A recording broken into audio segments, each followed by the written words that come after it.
Hey guys, welcome to valuable education. चलिए आज के अपने इस वीडियो में हम लोग इलेक्ट्रोमैग्नेटिक इंडक्शन के कुछ बेहतरीन एमसीक्यूज़ डिस्कस करेंगे और इन एमसीक्यूज़ से ज़रूर आपको आने वाले एग्ज़ाम में फ़ायदा पहुंचेगा। अगर आप चैनल पर नए हैं तो चैनल को सब्सक्राइब कर दीजिए और बेल आइकन भी दबा दीजिए ताकि आपको हमारी आने वाली सभी वीडियोज़ का नोटिफिकेशन मिलता रहे और आप और हम आपस में ऐसे ही जुड़े रहें। ठीक है। और अगर आपने इससे पहले का वीडियो नहीं देखा है तो मैं चैनल के इस वीडियो के डिस्क्रिप्शन में लिंक दे दूंगा। आप डिस्क्रिप्शन में जाकर इससे पहले का एक इलेक्ट्रोमैग्नेटिक इंडक्शन का पार्ट 1 वीडियोस पहले से डाला हुआ है, उसको भी देख लीजिए। चलिए शुरू करते हैं। क्वेश्चन नंबर 1 कह रहा है the law of electromagnetic induction have been used in the construction of, यानी कि जो इलेक्ट्रोमैग्नेटिक इंडक्शन का लॉ होता है वो इनमें से किसको कंस्ट्रक्ट करने के लिए बनाया जाता है, यानी कि इसको कंस्ट्रक्ट करने के लिए इस्तेमाल किया जाता है। तो पहला दिया उसने गैल्वेनोमीटर, दूसरा दिया है वोल्ट मीटर, तीसरा ऑप्शन में दिया इलेक्ट्रिक मोटर और चौथा ऑप्शन में दिया है जनरेटर। यानी कि जो इलेक्ट्रोमैग्नेटिक इंडक्शन का जो घटना है, इलेक्ट्रोमैग्नेटिक इंडक्शन का जो फिनोमेना है, जो इलेक्ट्रोमैग्नेटिक इंडक्शन का प्रिंसिपल है, उस प्रिंसिपल के बेस पर इनमें से कौन सी डिवाइस बनाई जाती है। तो आप समझ रहे होंगे, ना तो गैल्वेनोमीटर बनाया जाता है, ना वोल्ट मीटर बनाया जाता है, इलेक्ट्रिक मीटर बनाया जाता है, इलेक्ट्रिक जनरेटर बनाया जाता है। क्योंकि इलेक्ट्रोमैग्नेटिक इंडक्शन का क्या कहना है, क्या फिनोमेना होता है इलेक्ट्रोमैग्नेटिक इंडक्शन, क्या है प्रिंसिपल इलेक्ट्रोमैग्नेटिक इंडक्शन का। देखिए, जब भी हम किसी कॉइल से एसोसिएटेड मैग्नेटिक फ्लक्स में चेंज लाने की कोशिश करते हैं या चेंज लाते हैं तो उस कॉइल के अंदर एक ईएमएफ इंड्यूस हो जाता है, एक वोल्टेज इंड्यूस हो जाता है जो कि अपोजिंग नेचर का होता है। इस घटना को ही हम लोग क्या कहते हैं, इलेक्ट्रोमैग्नेटिक इंडक्शन कहते हैं। तो जनरेटर का यही प्रिंसिपल होता है, क्योंकि हम लोग जनरेटर में जो कॉइल लगी होती है उस कॉइल को रोटेट करा के, जो कॉइल जनरेटर के अंदर लगी होती है उस कॉइल को रोटेट करा के मैग्नेटिक फील्ड के अंदर उसको रोटेट करा के उसके अंदर उसके साथ एसोसिएटेड मैग्नेटिक फ्लक्स में चेंज कर देते हैं, जिसके कारण ईएमएफ इंड्यूस हो जाता है। तो इलेक्ट्रिकल जनरेटर इस्तेमाल किया जाता है मैकेनिकल एनर्जी को इलेक्ट्रिकल एनर्जी में कन्वर्ट करने के लिए, और वही इलेक्ट्रिक जनरेटर बनता है किसके प्रिंसिपल पर बेस्ड होकर के, फैराडे के लॉ ऑफ इलेक्ट्रोमैग्नेटिक इंडक्शन के प्रिंसिपल पर बेस्ड होकर के। तो इसका मतलब option D is the right answer.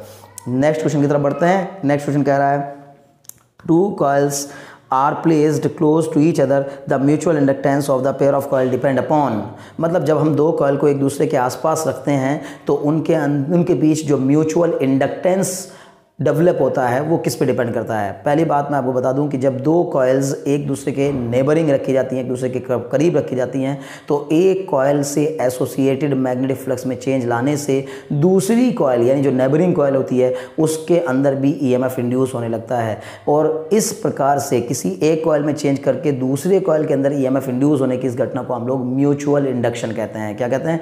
Mutual induction. तो जो म्यूचुअल इंडक्शन है वो म्यूचुअल इंडक्शन की घटना में उसने पूछा कि दो कॉइल के बीच जो म्यूचुअल इंडक्टेंस डेवलप होगा वो इनमें से किस पे डिपेंड करेगा। तो पहले उसने कहा the rate at which the current are changing in the two coils, मतलब दोनों कॉइल में जो करंट चेंज हो रही है उसके ऊपर डिपेंड करेगा। देखिए, किसी एक कॉइल में होने वाले चेंज के ऊपर तो हमारा म्यूचुअल इंडक्टेंस डिपेंड करता है। अब दोनों में जो करंट चेंज हो रही है उसके ऊपर डिपेंड करेगा, नहीं, ऐसा नहीं है। देखिए, दूसरे में कहा था relative position of and orientation of the two coils, मतलब जो दो कॉइल्स होती हैं उनकी रिलेटिव पोजीशन पे डिपेंड करेगा। देखिए, यानी अगर आपने किसी कॉइल को ऐसे रखा, एक कॉइल यानी ये आपकी प्राइमरी कॉइल है, सेकेंडरी कॉइल है, एक तरीका ये हो गया इसको रखने का। एक तरीका ये हो गया कि आपने कॉइल को ऐसे रखा और दूसरी वाली कॉइल को आपने ऐसे रखा यहाँ पर इसके नेबर में, इसके पड़ोस में, इसके करीब में। ये हो गई आपकी प्राइमरी कॉइल, ये हो गई सेकेंडरी कॉइल। तो जो ये कॉइल को इन एक दूसरे के आसपास रखने का जो अरेंजमेंट होता है, जो ओरिएंटेशन होता है, उसके ऊपर म्यूचुअल इंडक्टेंस की वैल्यू डिपेंड करती है, और ये बात आपको याद रखनी है। तो ऑप्शन बी में लिखा हुआ है the relative position and orientation of the two coils. हाँ, दो कॉइल की रिलेटिव पोजीशन और उनके बीच का ओरिएंटेशन ही इस बात को डिसाइड करता है कि दोनों कॉइल के बीच का जो म्यूचुअल इंडक्टेंस होगा उसकी वैल्यू कितनी होगी। चलिए, खैर, मुझे उम्मीद है कि आपको समझ में आ गया होगा, यानी कि ऑप्शन बी ही इसमें सही आंसर है। वैसे अब अगले ऑप्शन आप पढ़ें ना पढ़ें तो ज़रूरत नहीं पड़ेगी, क्योंकि उसने वैसे कहा the material of the wire of the coil, material of the wire पे डिपेंड करेगा, और the current in the two coils, नहीं, current in the two coils पे डिपेंड नहीं करेगा, यानी कि ओरिएंटेशन पर डिपेंड करता है या फिर उनकी रिलेटिव पोजीशन पर डिपेंड करता है। तो option b is the right answer. Next question की तरफ बढ़ते हैं।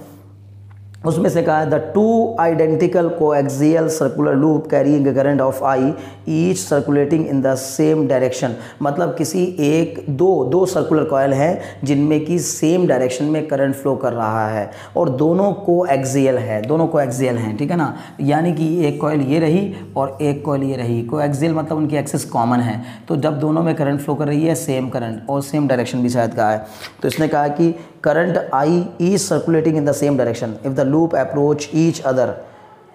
अच्छा, कोएक्सियल है मतलब कॉन्सेंट्रिक नहीं है, बस कोएक्सियल है। कोएक्सियल होने का मतलब है कि एक बड़ा लूप हो सकता है, एक छोटा लूप हो सकता है, दोनों की एक्सिस जो है वो क्या है, सेम है। मतलब ये छोटा वाला जो लूप है इसकी एक्सिस भी वही है और बड़े वाले की एक्सिस भी वही है। जब दोनों एक दूसरे की तरफ अप्रोच करते हैं तो यू विल ऑब्जर्व दैट, आप इनमें से क्या पाएंगे, द करंट इन, फर्स्ट में कहा ईच इंक्रीजेस, मतलब दोनों में जो करंट है वो इंक्रीज होगी। दूसरे में कहा इन ईच डिक्रीजेस, तीसरे में कहा ईच रिमेन्स द सेम, मतलब करंट पे कोई फर्क नहीं पड़ेगा। चौथे में कहा है कि one increases whereas that in the other decreases. देखिए, सबसे पहली बात आपको पता होना चाहिए कि जब दो कॉयल में सेम डायरेक्शन में करंट फ्लो कर रही होंगी और वो दोनों एक दूसरे की तरफ अप्रोच करने की कोशिश कर रही होंगी, तो इस वाली कॉयल के कारण इसके सेंटर पर इंड्यूस्ड होने वाला जो ईएमएफ होगा वो अपोजिंग नेचर का होगा।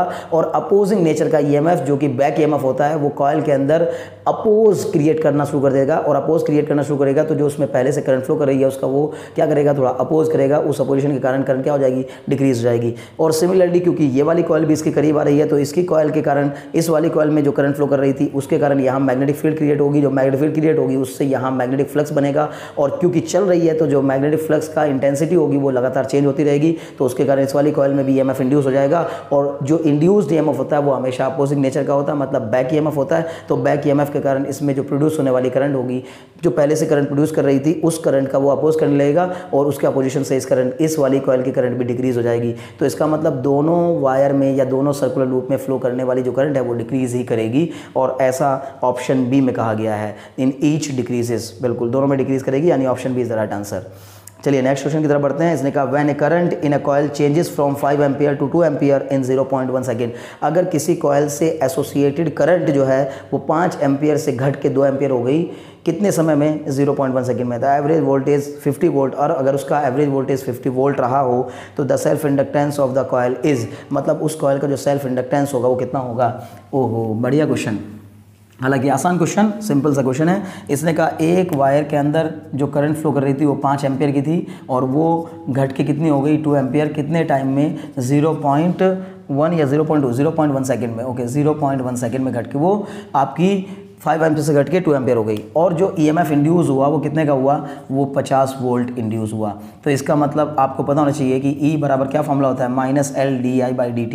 E बराबर -LdI/dt ये फॉर्मूला होता है ईएमएफ इंड्यूस्ड इन, यानी self induced EMF in A coil का फॉर्मूला होता है E बराबर -LdI/dt। तो E बराबर -L मुझे पता करना है, dI/dt मतलब I2 minus I1 upon T, यानी जो टाइम लगा उसमें। तो E की वैल्यू आपको क्वेश्चन में दी हुई है कितनी, 50 माइनस L, और ये I2 की वैल्यू आपकी 2 - 5 अपॉन 0.1। तो कुल मिलाकर आपको मिल जाएगा ये 50 इक्वल टू -L इंटू ये माइनस का 3 अपॉन 0.1, कटने के बाद ये कितना हो जाएगा, 30, पॉइंट हटाने के बाद 30 हो जाएगा। तो इस L को इसको नीचे लेके आ जाएंगे तो L बराबर आ जाएगा आपका 50/30, मतलब 50/30 मतलब L is equal to 5/3, L is equal to 5/3। और सेल्फ इंडक्टेंस की ऐसा यूनिट होती है हेनरी। तो 5/3 को जब हम डिवाइड करने की कोशिश करेंगे तो वो आ जाएगा 3 × 1 = 3, 2 बचेगा तो 3 × 6 = 18, 1.666 आएगा, उसको आप लिख सकते हैं 1.67 हेनरी। ऑप्शन ए में ही दिया हुआ है आपको 1.67 हेनरी, इसका मतलब option A is the right answer. चलिए अगले क्वेश्चन की तरफ बढ़ते हैं। मुझे उम्मीद है कि ये क्वेश्चन आपको आसानी समझ में आ गया होगा, ठीक। तो नेक्स्ट क्वेश्चन क्या कह रहा है, नेक्स्ट क्वेश्चन देखिए, the self inductance associated with the coil is independent of, मतलब जो किसी कॉइल से एसोसिएटेड सेल्फ इंडक्टेंस होता है या किसी कॉइल का अपना सेल्फ इंडक्टेंस जो होता है वो इनमें से किससे इंडिपेंडेंट होता है, सेल्फ इंडक्टेंस। तो देखिए सेल्फ इंडक्टेंस ये रहा L, अभी मैंने फॉर्मूला लिखा था 1 मिनट पहले क्वेश्चन में। तो E बराबर LdI/dt, अगर मैग्नीट्यूड की केवल बात कर रही है, ये माइनस साइन तो यहाँ पर नेचर को बताता है बस, और ये जो E बराबर LdI/dt है इसमें ये जो L है यही सेल्फ इंडक्टेंस है। तो अगर आपने मैग्नीट्यूड के बारे में देखा तो इन मैग्नीट्यूड फॉर्मूला बन जाता है E बराबर LdI/dt।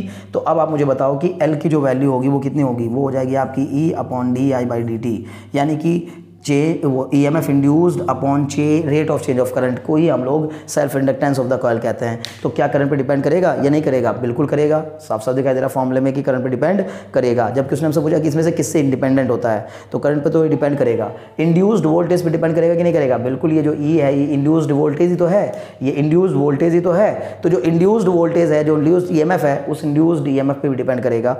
तीसरा कहा इसने टाइम पे डिपेंड करेगा कि नहीं करेगा? बिल्कुल टाइम पे भी डिपेंड करेगा, क्यों नहीं करेगा।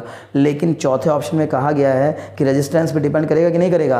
Resistance of the coil. अरे भाई, इस फॉर्मूले में आप देखेंगे कि कहीं रेजिस्टेंस नहीं है, और इसके अलावा भी कहीं, यानी इनडायरेक्टली भी रेजिस्टेंस का भी फिलहाल इसमें कोई रोल नहीं है। यानी किसी कॉइल का जो सेल्फ इंडक्टेंस होता है उसमें उस कॉइल के रेजिस्टेंस का कोई रोल नहीं होता है। इसका मतलब self inductance is independent of the resistance of the coil. इसका मतलब है कि ऑप्शन डी ही आपका सही आंसर होगा। चलिए अगले क्वेश्चन की तरफ बढ़ते हैं। इसने कहा, अगले क्वेश्चन में कहा है कि a coil having 500 turns, a coil having 500 turns, sorry, a coil having 500 square loop of side 10 centimetre, मतलब 500 स्क्वायर लूप। 500 स्क्वायर लूप का मतलब ये है कि उसने ऐसे ऐसे 500 लूप लिए हैं, ऐसे ऐसे करके उसने 500 लूप लिए हैं। इसका मतलब टोटल नंबर ऑफ टर्न्स जो है इस कॉइल के अंदर वो 500 हैं। और किस शेप का है ये? स्क्वायर की शेप का लूप लिया गया है। और उसकी साइड कितनी दी गई है? साइड आपको दी है उसने 10 सेंटीमीटर। तो हम जानते हैं कि एरिया ऑफ द लूप की ज़रूरत पड़ेगी ही पड़ेगी। तो एरिया ऑफ लूप कितना हो जाएगा आपका? 10 सेंटीमीटर इंटू 10 सेंटीमीटर, मतलब 100 सेंटीमीटर स्क्वायर। और सेंटीमीटर स्क्वायर को मीटर स्क्वायर में बदलने के लिए हम 10 की पावर -4 से मल्टीप्लाई कर देंगे। तो एरिया आ जाएगा आपका 100 इंटू 10 की पावर -4 मीटर स्क्वायर। देखिए ज़रूरत पड़ेगी तो देख लेंगे। Is placed normal to the magnetic flux which increases at the rate of 1 tesla per second. यानी इसने कहा कि जो मैग्नेटिक फ्लक्स है या मैग्नेटिक फ्लक्स की जो इंटेंसिटी है या मैग्नेटिक फ्लक्स का जो डेंसिटी है वो 1 टेस्ला पर सेकेंड चेंज हो रही है। तो हमें इंड्यूस्ड EMF के बारे में बताना है। तो सबसे पहली बात तो आपको पता होनी चाहिए कि फाई बराबर आपका होता है BA cos थीटा, है ना, और E बराबर आपका होता है d∅/dt। इसका मतलब अगर मैं यहाँ से आपको बताने की कोशिश करूँ तो आप पाएंगे, और फाई बराबर बल्कि NBA cos थीटा होता है अगर n लूप हैं। तो इसमें जो टोटल फ्लक्स होगा फाई वो कितने के इक्वल हो जाएगा? वो हो जाएगा आपका NBA cos थीटा। तो इसका मतलब n की वैल्यू 500, B की वैल्यू आपकी कितनी है? B की वैल्यू क्वेश्चन में दी नहीं है अच्छी अभी, तो अभी फिलहाल इसको B रहने दो। और एरिया ऑफ क्रॉस सेक्शन कितना है? 100 इंटू 10 की पावर -4। अगर आप चाहो तो इसको लिख सकते हो 10 की पावर -2, तो ये हो जाएगा 10 की पावर -2। और इसने कहा कि जो कॉइल है, कॉइल जो है वो मैग्नेटिक फ्लक्स के नॉर्मली रखी हुई है। कॉइल जो है वो मैग्नेटिक फ्लक्स के नॉर्मल रखी हुई है। तो जब कॉइल मैग्नेटिक फ्लक्स के नॉर्मल रखी होती है तो उसका एरिया वेक्टर इधर की तरफ आएगा, और मैग्नेटिक फ्लक्स की यानी मैग्नेटिक फील्ड लाइंस भी इधर की तरफ होंगी। तो मैग्नेटिक फील्ड और एरिया वेक्टर के बीच का जो एंगल है वो कितना हो जाएगा? 0 हो जाएगा, 0।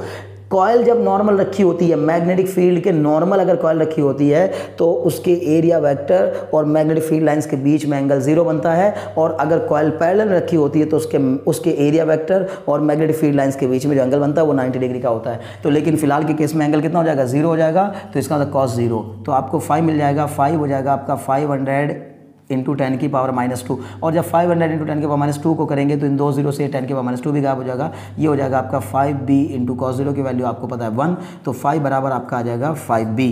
लेकिन हम जानते हैं कि E बराबर क्या होता है? d∅/dt। तो इसका मतलब E बराबर d/dt ऑफ 5 की वैल्यू रख दीजिए 5B। तो 5 कांस्टेंट बार क्या बचेगा? केवल dB/dt। dB/dt मतलब rate of change of magnetic field with respect to time.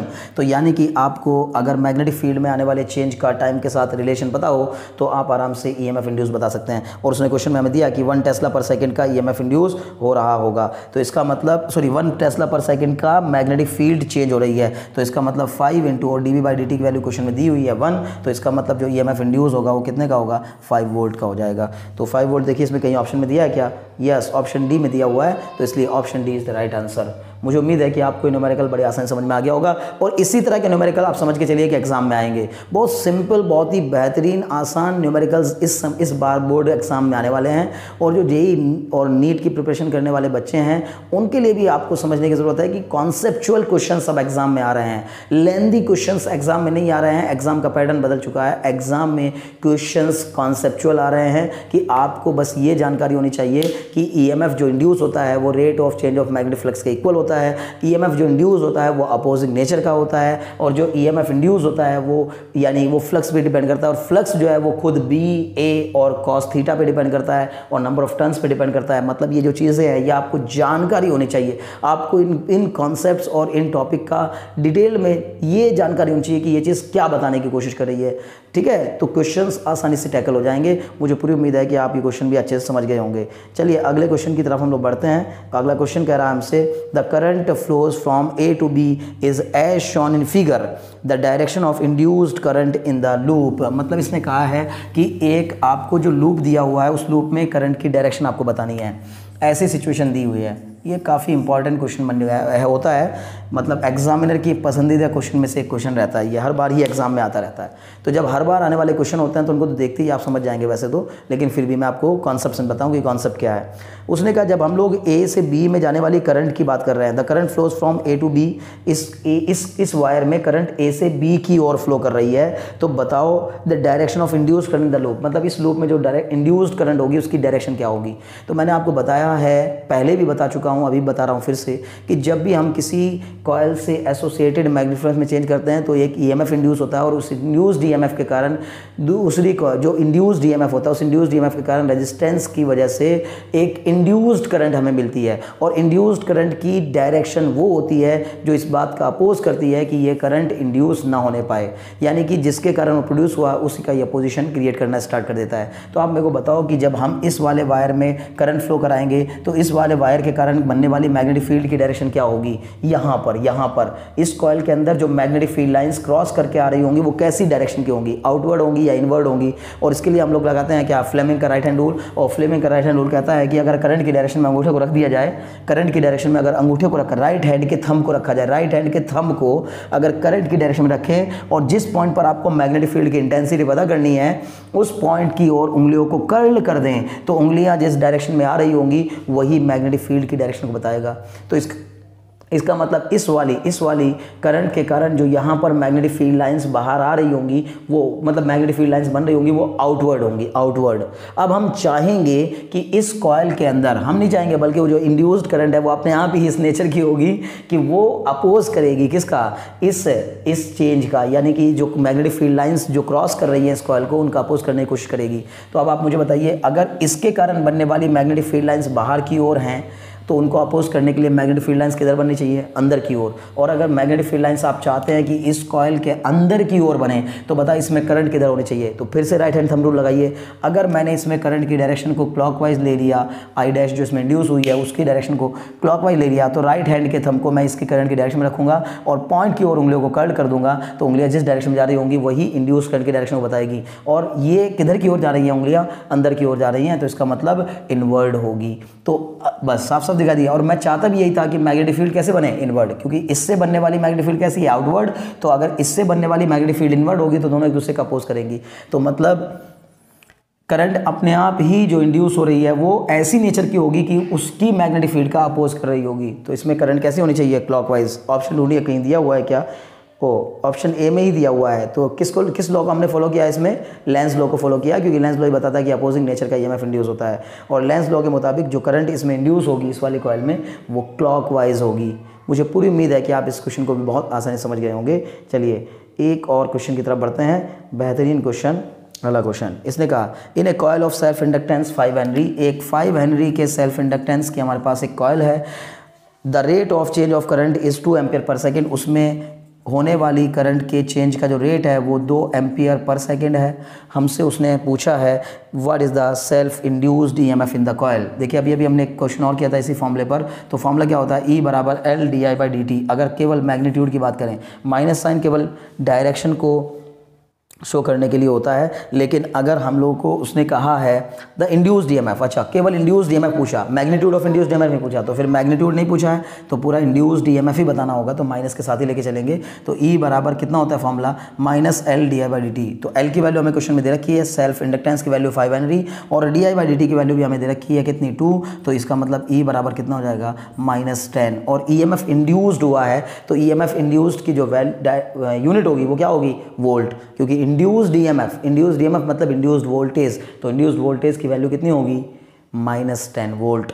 मुझे उम्मीद है कि आपने इन सभी क्वेश्चंस को बहुत अच्छे से समझा होगा और वाकई में इस वीडियो से कुछ ना कुछ फ़ायदा ज़रूर उठाया होगा। अगर आप वाकई इन वीडियोस को पसंद कर रहे हैं और वाकई आप में इन वीडियो से कुछ फ़ायदा हो रहा है तो प्लीज़ चैनल को सब्सक्राइब करिए और अपने अदर फ्रेंड्स में भी इन वीडियोस को शेयर करिए, ताकि आपके सब्सक्रिप्शन से हमें मोटिवेशन मिलता रहे और हम आपके लिए नई नई वीडियोस लाते रहें।